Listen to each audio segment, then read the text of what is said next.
Hey, Shalom Alaikum. This is Rakam Akpash from Jim Islam, giving all praise, honor, and glory to Yahweh, Bahashem, Yahweh Shai, Bashem Chakwadash.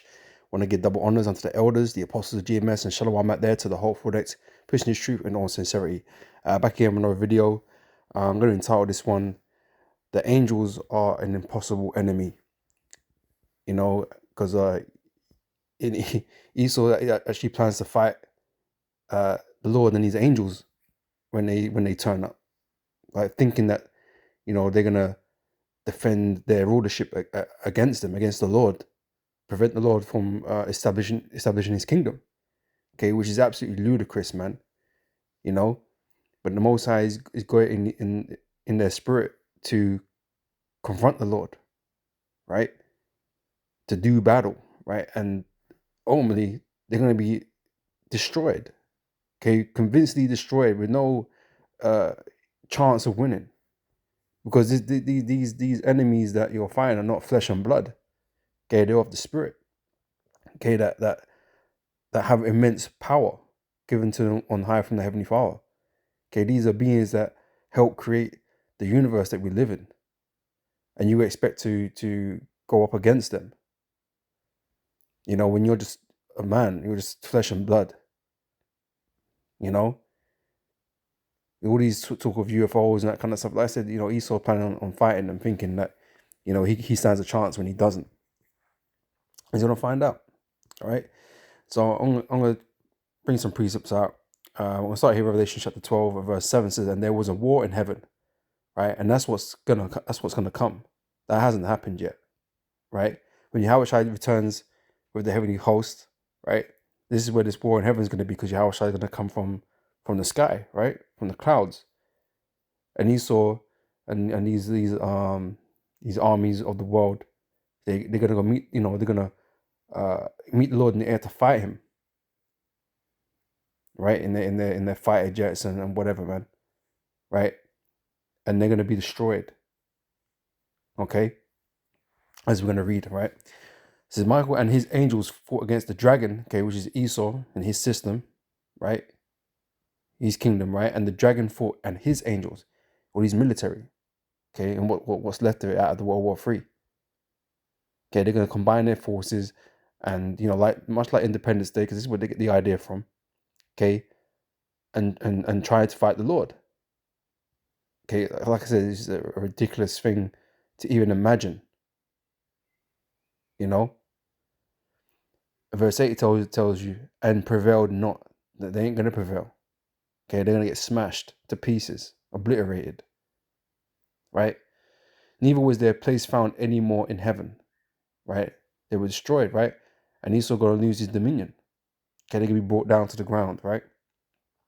And the great dragon was cast out, that old serpent called the devil and Satan, which deceiveth the whole earth, right? This is Edomites, these so-called white people. You're the Edomites that deceived the whole earth with your wickedness, right? So he was cast out into the earth, and his angels were cast out with him. Okay, you're gonna get cast down and cast out, man, and put into slavery. Okay, so Esau has intentions to combat the angels, but like I said, it's a losing battle, man. Right? I'm going to this from Psalms 103, verse 20. It says, "Bless the Lord, yea, his angels that excel in strength." Okay, the angels excel in strength, man. This is not a fight that you can win. Right? You're fragile, man. You take pride in the sword that you've been blessed with, which the Lord blessed you with, right? But it's only formidable against man, right? It's only formidable against man, flesh and blood, metal. It's only good against those things. It ain't good against spiritual entities, man. Okay, coming with spiritual power. It's not no good against those things. Okay, it's like back in the day you had the Pokemon games, man. You had type advantages, man. Right, your shit is ineffective. It's the worst matchup ever. Styles make fights, and you ain't got the style, man. You ain't got the abilities to go toe to toe with the angels, man. Okay, it's absolute madness, right? These angels excel in strength, right? So that do his commandments, hearken unto the voice of his word. All right, and like I said, they've been given the charge, been given the mission to come down with the Lord and to subdue these nations and destroy, the world's armies and that, man, and destroy America. You know.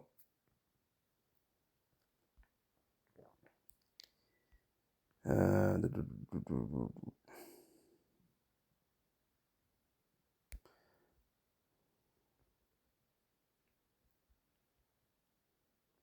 So again, when he bringeth, sorry, Hebrews chapter 1 verse 6, and again when he bringeth in the first begotten in the world, he saith, let all the angels of God worship him.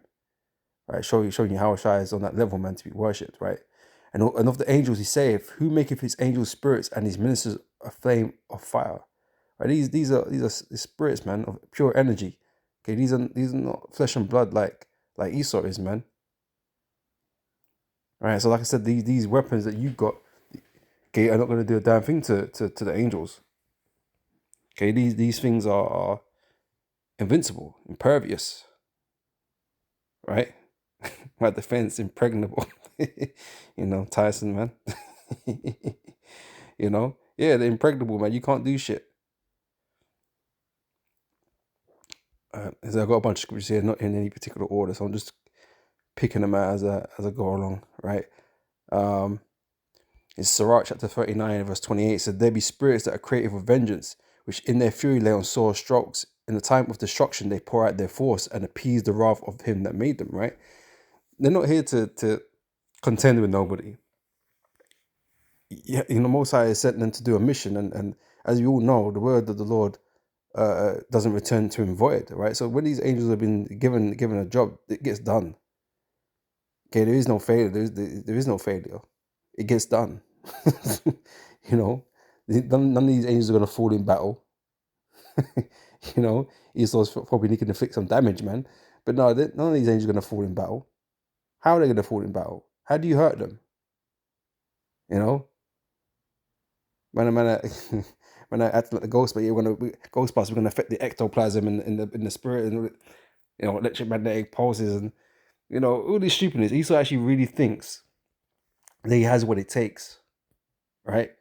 Because the Most High have causing, giving him grand delusions, man. Okay, great pride and great arrogancy. The Most High has given him, right? Just so the Most High can only show to the whole world, man, that this guy was just a fool, right? That was leading into the world into destruction, right? So when the Lord brings judgment against Esau and America, the whole world's gonna understand it, man. That this guy was just completely off, man. And nobody should, no one should be trying to follow in his footsteps, because this is where it's gonna end him, man. It's gonna, your nation's gonna be turned into a lake of fire, Anyway, verse 29 says, fire and hell and famine and death, all these were created for vengeance. Okay, that's the point on the angels, though, right? So they appease the wrath of him that made them.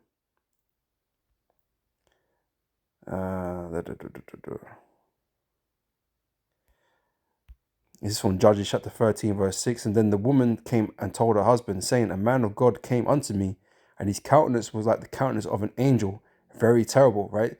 So this whole idea or this depiction of these fucking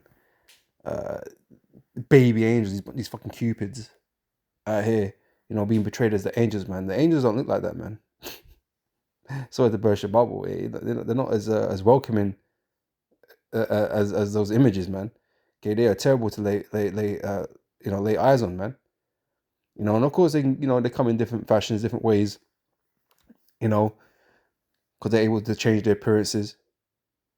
How you perceive them, right? But they can have a terrible countenance, man. A fierce countenance. Okay, that set fear in a man's heart. Make man scared and afraid, and that's exactly how they're going to turn up as. No, they're not going to come in a peaceable, they're not going to come with no peaceable countenance when they come for war, right? They're coming for war, but they're going to come in a fearful countenance, man. You're going to see, and you're going to be afraid, right? You're going to be afraid, man. Just the very look of them is going to make you give up the spirit, It says, the angel of God, very terrible, but I asked him not whence he was, neither told he me his name. right? You don't want to be in the presence of these angels when they come, man.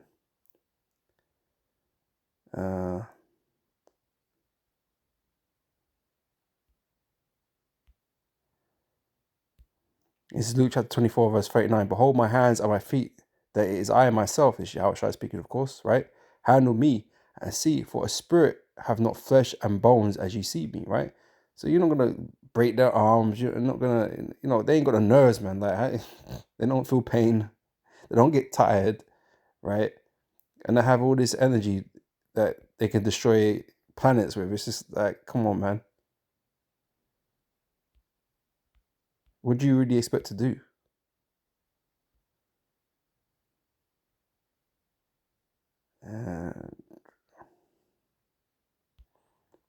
It's Isaiah 40 verse 31, and this is speaking about us, right? And if we're going to be turned into this, you already know what the angels are capable of, right?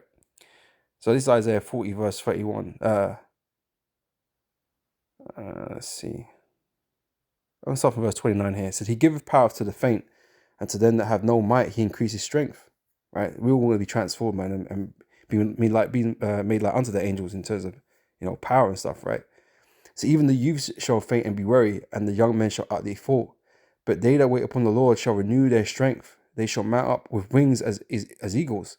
They shall run and not be weary, right? So we're not going to get tired. In this body we got now, it gets tired, man. It fatigues. Okay, your muscles get sore. You get out of breath. Your feet get sore. Things get sore, man. Aches and pains, right? But in that time, in that day, we transform, man. These are not going to be, our body's not going to hinder us, because we're going to be given new bodies. Like it says, we're going to be, our strength is going to be renewed. Yeah, for vocab, don't believe that. He don't believe that because he's not a man of faith, right? And he doesn't, he's got nothing to do with the scriptures anyway. He doesn't believe in these scriptures. He's a heathen, right? But we throw it in tanks and stuff, right? He don't like that, right? But we're going to be doing crazy things in that time, okay? Because it's not just our physical ability; it's going to be increased, but our spiritual capacity, things we can do in the spirit, okay? Miracles, as as it would be known as, right?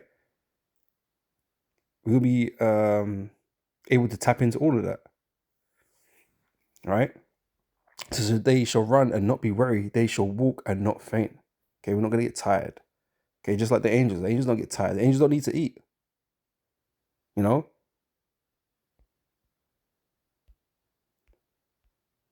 The chariots don't need jet fuel and charging. They don't need none of that, man. They're ready, primed, ready to go. Right, all their powers at the ready. Right. Which one did I get?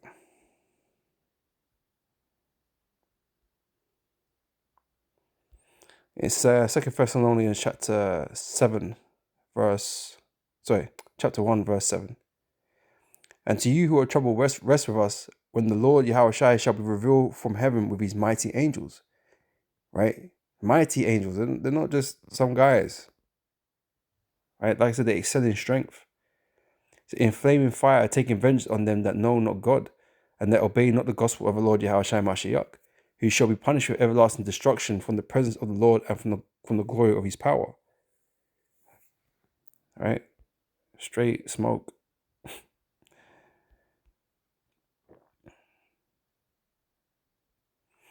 I'm gonna grab a couple of accounts.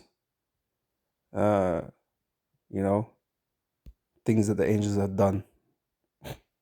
Right? Brother Shakal used to bring out this all the time, man, for a period of time, man. This story is funny, innit? But right, but this is from 2 Maccabees chapter 3 and verse 23. It said, nevertheless, Heliodorus executed that which was decreed. Now, as he was there present himself with his guard about the treasury, the Lord of spirits and the Prince of all power caused a great apparition, so that they all presumed to come with him, were astonished at the power of God, and fainted, and were sore afraid. For there appeared unto them a horse with a terrible rider upon him, right? The spirit that was sent, okay, an angel, right, came in the appearance of a man on a horse. All right. So with a terrible rider upon him, okay, again with that terrible countenance, with that fierce countenance, right? and adorned with a very fair covering. And he ran fiercely and smote Heliodorus with his forefeet. And it seemed that he that sat upon the horse had complete harness of gold. Moreover, 2 other young men appeared before him, notable in strength, excellent in beauty, and comely in apparel, who stood by him on either side and scourged him continually and gave him many sore stripes. Right, so number 2 showed up and beat the shit out of this dude, man. Beat the shit out of this dude, right? And Heliodorus fell suddenly onto the ground and was compassed with great darkness. But they that compassed with great, they blacked out. he got beat the shit out of, man. Right? But they that were with him took him up and put him into a litter. And thus him that lately came with a great train and with all his guards into the said treasury they carried out, being unable to help himself with his weapons, and manifestly they acknowledged the power of God. For he by the hand of God was cast down and lay speechless without all hope of life. Right? He got jacked up. All right. Where's the other one? I'll get that last. Let me get this one. All right. It's from 1 Chronicles chapter 21, verse.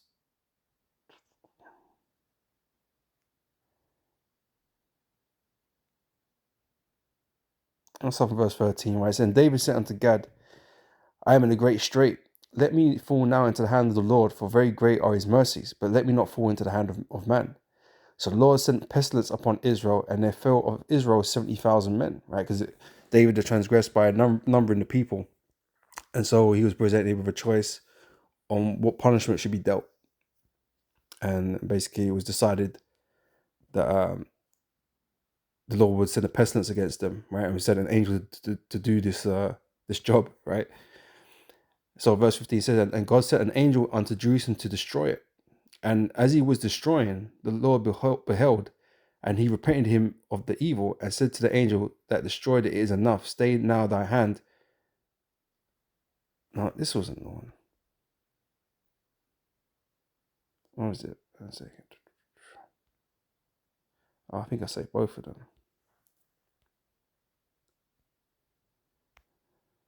One sec.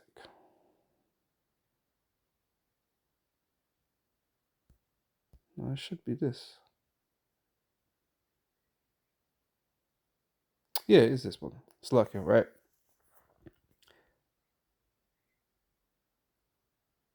Yeah, so verse 16, it said, and David lifted up his eyes and saw the angel of the Lord stand between the earth and the heaven, right? So the angel is there in the sky, just chilling, right? It says, having a drawn sword in his hand stretched out over Jerusalem, right? Then David and the elders of Israel who were clothed in sackcloth fell upon their faces, and David said unto God, is it not I that commanded the people to be numbered? Even I it is that have sinned and done evil indeed. But as for these sheep, what have they done? Let thine hand, I pray thee, O Lord my God, be on me and on my father's house, but not on thy people, that they should be plagued. Then the angel of the Lord commanded Gad to say to David that David should go up and set up an altar unto the Lord in the threshing floor of Ornan the Jebusite. And David went up at the saying of Gad, which he spake in the name of the Lord. And Ornan turned back and saw the angel, and his 4 sons with him hid themselves. Now Ornan was threshing wheat, and as David came to Ornan, Ornan looked and saw David, and went out of the threshing floor, and bowed himself to David, his face upon the ground. Right, so he built this field, put an altar there. Let's see. Well, just a point here, but David could not go before it to inquire of God, for he was afraid of the sword of the angel of the Lord, right? And David was a mighty man. We all know of David's feats and his acts. You know, he wasn't scared of no heathen, because he knew the Lord was with him. But when the Lord was against him in the form of this angel, David was scared. David didn't want to roll up there, man. He was afraid of the angel of the Lord, and the angel of the Lord possesses great power and great strength. I say 70,000 of Israel were destroyed, by this angel. Okay, with little, effort. And it's going to be little effort when Esau rocks up with his armies to fight the Lord in the sky. It's going to be little effort. Let me get that actually.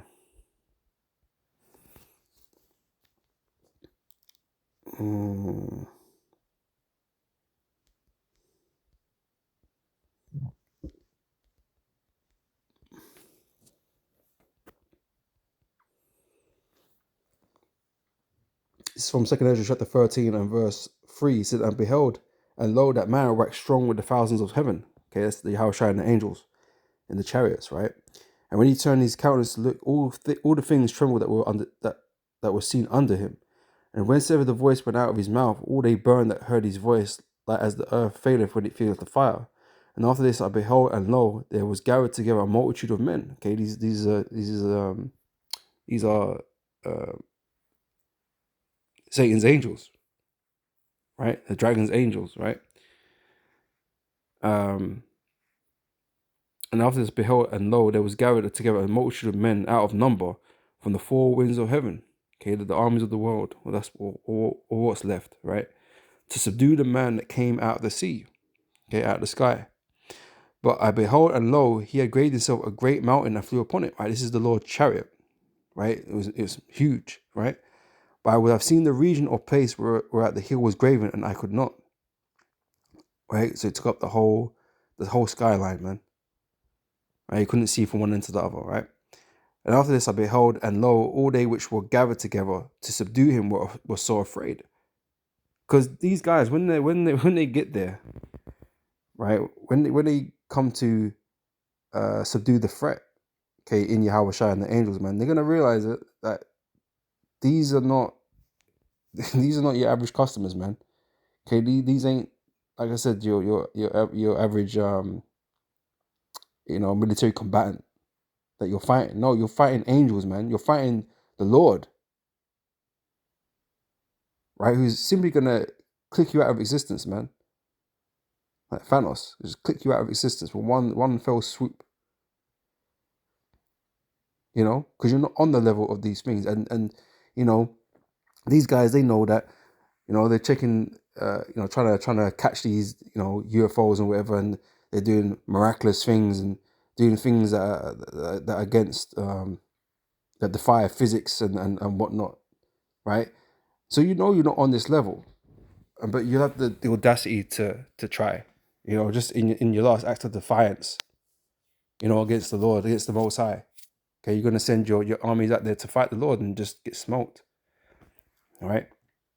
So after this I beheld, and lo, all they that were which were gathered together to subdue him were sore afraid, and yet durst fight. Right. So the Most High is gonna make you fight. You're gonna put that spirit upon you to rebel, right, and to get yourself destroyed. And lo, as he saw the violence of the multitude that came, he neither lifted up his hand, nor held sword, nor any instrument of war. But only I saw that he sent out of his mouth as it had been a blast of fire, and out of his lips a flaming breath, and out of his tongue he cast out sparks and tempest.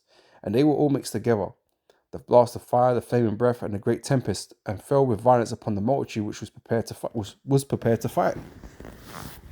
Okay? And burned them up every one, so that upon a sudden of an innumerable multitude, nothing was to be perceived, but only dust and smell of smoke. When I saw this, I was afraid.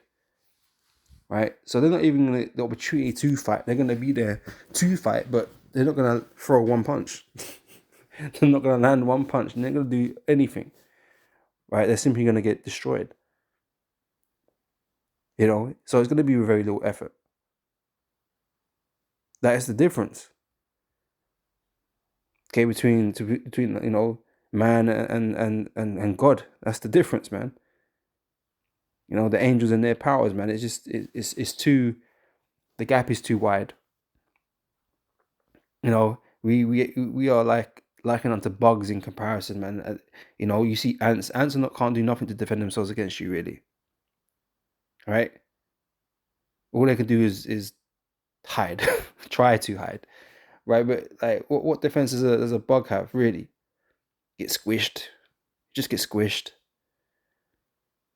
and that's what's gonna happen to Esau and these nations when they come to fight. They're just gonna get squished, splattered one time. Okay, this is not gonna be a fight. You know, this isn't going to be a fight. It's going to be a spectacle, but it ain't going to be a fight. The nations are going to see this and be afraid, just like Ezra was afraid when he saw this in the vision. These people are going to be, again, these people are going to be shocked about, from what's going to manifest itself in these last days. People are going to be shocked, man, and people are going to break down and fall into despair. The world's going to change. Okay, this truly is the end of Esau's kingdom. Esau is the end of the world. This is it. This is it. Okay, we're gonna witness it, man. We're gonna see it. The whole world's gonna see it. I'm gonna close out with this. I'm just gonna kind of skim read through it. All right, but yeah, this is Carlson Tucker. He mentioned, I think he mentioned it. Ezekiel 1, speaking about UFOs and the angels and stuff like that. Because again, he's right on the money when he speaks about these things being spiritual entities, because it's just the truth, right? And here, he goes into some of that, right? So Ezekiel 1 verse 4 said, "And I looked, and behold, a whirlwind came out of the north, a great cloud, okay, and a fire enfolded in itself, and a brightness was about it, and out of the midst thereof as the color of amber, and out of the midst of the fire," right? So again, this is the chariot, right? Also out of the midst thereof came the likeness of 4 living creatures. These are angels, right? And this was their appearance. They had the likeness of a man. And everyone had 4 faces, everyone had 4 wings, and their feet straight, and the sole of their feet was like the sole of a calf's foot, and they sparkled like the color of burnished brass. And they had the hands of a man under their wings on their 4 sides, and they 4 had their faces and their wings. Right? So like I said, angels can appear how they can transfigure themselves and look how they want to look, man. Okay, of a fearful countenance, of all kinds of things, right? But these represents what they call that. It's like metaphors kind of thing. I don't know if metaphor is the right word. It's symbolism, basically, right? For lack of better words, man.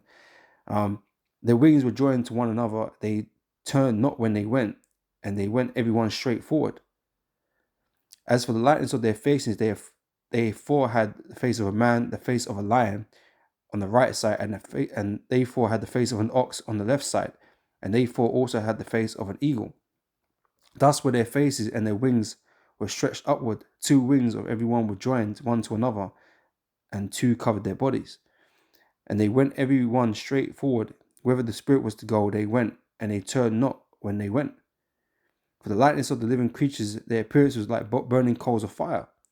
And like the appearance of lamps, it went up and down among the living creatures, and the fire was bright, and out of the fire went forth lightning. And the living creatures ran and returned as the appearance of a flash of lightning. Okay, these things are, as they know, hella quick. Right, they can turn at right angles. They can disappear, reappear. They can submerge themselves into water, without causing any splashes, man.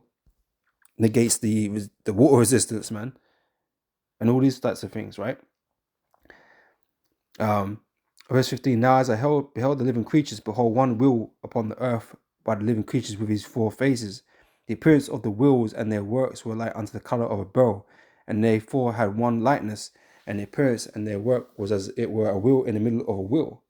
Right? So we're looking at what we call UFO or flying saucer or whatever. Right? This is what's describing the chariot. When they went upon their 4 sides, and they turned not when they went.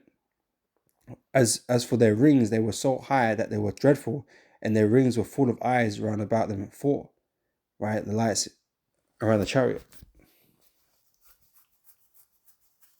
All right.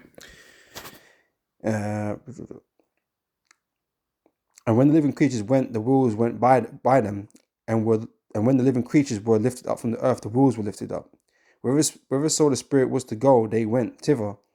Was their spirit to go, and the wheels were lifted up over against them, for the spirit of the living creature was in the wheels. Okay, so they're essentially like a part of the vessel.